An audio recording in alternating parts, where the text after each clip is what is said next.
Welcome to Afrisight Forum, where we share important political updates. A well-known politician drops powerful statement about APC government. He said, "There is a principle as old as politics itself, and it goes like this. The trap you set for others has a way of snapping shut on your own fingers. In Nigeria today, that principle is playing out in real time, and the nation is watching with a mixture of outrage, satisfaction, and grim vindication."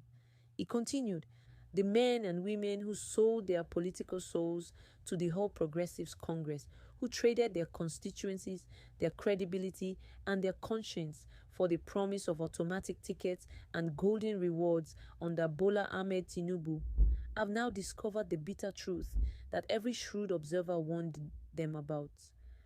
They have been betrayed by the very machine they helped to build. They have received what Nigerians aptly call breakfast, and the nation is not weeping for them.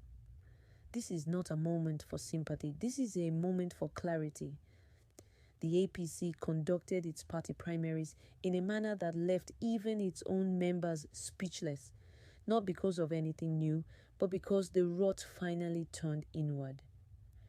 A senator from Kwara State, who positioned himself for a governorship race, found his name appearing instead on a senatorial primary list, one in which he was subsequently defeated. The deputy governor of Ogun State was simply removed from contention without ceremony. And then there is the most prominent name of them all, Ned Nwoko, billionaire businessman and senator, a man who once wielded the language of government authority to threaten civil liberties and loudly champion the regulation of social media. That same Ned Nwoko has now eaten the breakfast he helped prepare for others. As regards the APC, what should I say again? Who shall I speak up for? Oh, I would speak up for the deputy governor in Ogun State, whose name was removed. But when we said the APC internal democracy was faulty, I'm probably sure she will be part of those that defended so much. But this has been visited upon us. Or shall I speak up for the Kwara senator, who said he was gone in for the governorship primaries, but his name came out in the senatorial primaries and he was defeated? Or who shall I speak up for? Billionaire businessman, Ned Nwoko, isn't it? Shall I speak up for him? Yes, I'll speak up for Ned. But he crossed and he thought the APC was going to give him El Dorado. But now he has eaten breakfast. Who else shall I speak up for? The list is endless. But most importantly, when Mike Igini was speaking up and telling you guys that the same electoral laws you signed was going to put you in problems, you called us the liars, then you called us names. But today, you want us to speak up for you because the same party you trusted so much and you put everything in and you thought you were going to get an automatic seat has come around to bite you. What has happened in the APC with the primaries is just a clear case of bushmeat catching the hunter. However, remember the words of Samson Tan when he sang so proudly that one day bushmeat will catch the hunter. So all of those that have benefited from this same shenanigan now sees what it feels like when they lose now. It was veteran broadcaster and political commentator Rufai Oseni who captured this moment with surgical precision. Speaking on the emerging crisis within the APC, Oseni offered no sympathy. According to Oseni, he found himself asking a devastating question. Who exactly should he speak up for? Should he speak up for the Ogun State Deputy Governor whose name was removed from contention, or for the Kwara senator who campaigned for a governorship slot only to find his name on a senatorial list where he was subsequently defeated? Or, Oseni asked pointedly, should he speak up for billionaire businessman Ned Nwoko, a man who crossed to the APC believing the party would hand him El Dorado, only to be served breakfast? According to Oseni, the list is endless. But what stands out most, he said, is the fact that when voices like that of electoral reform advocate Mike Igini rose to warn these same lawmakers that the electoral laws they were signing would eventually trap them. They were called liars and ridiculed. Today, Oseni noted, those very individuals are the ones demanding that others speak up for them. Betrayed by the same party in which they placed all their trust and ambition, Oseni did not stop there. He reached for the words of the late musical legend Sunny Okosun and his iconic warning that one day the bushmeat will catch the hunter, and so it has. Oseni reminded his audience that those who benefited from the same system of manipulation are now experiencing firsthand what it feels like to be on the receiving end. There is no sympathy in that observation. There is only the weight of consequence. Afrisight Forum aligns with that assessment. And here is why. This was not an accident. This was architecture.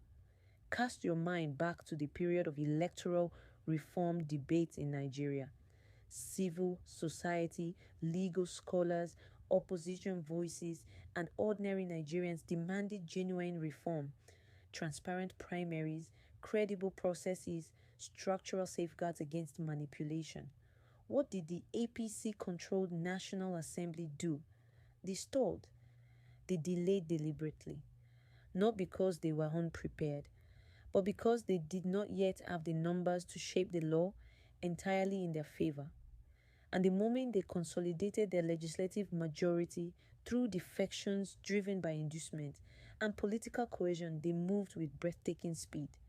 Amendments were rushed through. Addendums were inserted. The law was signed into existence almost overnight. The warning was clear and it was loud. The pit being dug for Nigerian democracy would eventually claim its own diggers.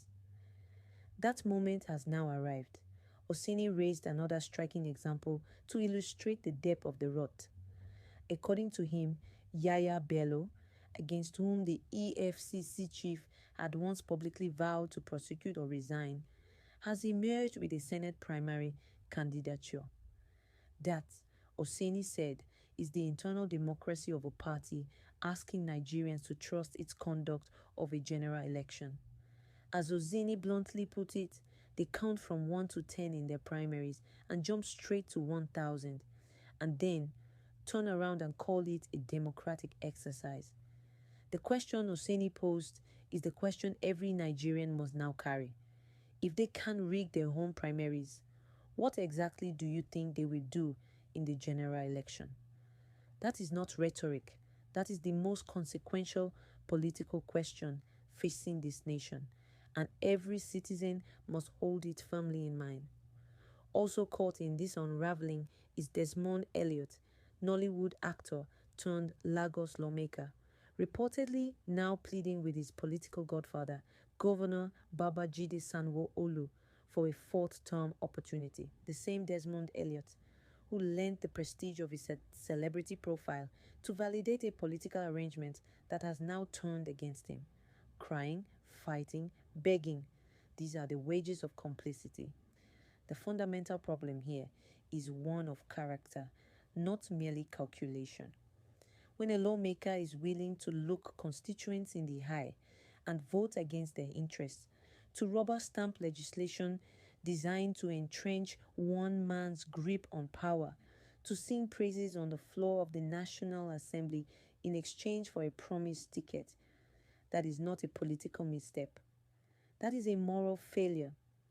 And moral failures of that magnitude tend to return with interest. Oseni was precise about this too.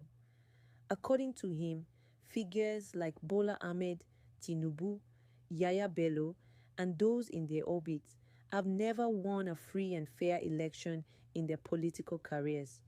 Their methods are corruption, inducement, and suppression. Expecting them to now conduct clean elections, Oseni argued, is simply not realistic. The primaries are not an anomaly. They are a preview. Nigerians across the country have responded to these developments, not with grief, but with the sharp and sentimental satisfaction that comes when accountability, however ironic its channel, finally arrives. The people who betrayed their mandates and sold the democratic aspirations of their constituents for personal gain are now experiencing a fraction of the disillusionment they engineered for millions. Bushmeat catches the hunter. But this moment of political irony must not lull anyone into complacency. What is unfolding inside the APC is a revelation. The party showing Nigeria exactly how it operates, how it rewards loyalty, and what it does when the machinery of manipulation is turned inward. If this is how they treat their own members, let no citizen be deceived about what they are prepared to do to the broader electorate.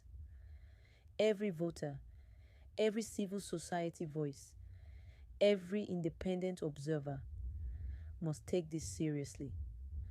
The men who dined with the devil using a short spoon are now feeling the bite. Let their experience serve as instruction, not just in political caution, but in the enduring cost of complicity. Nigeria cannot afford another cycle of sold mandates and broken futures. The hunter has been caught, the breakfast has been served, and the rest of Nigeria must ensure it is not holding the next plate. Drop your thoughts in the comment section below. If you have not subscribed, please do so now. Like this video and share it widely. God bless you. We will catch you in the next one.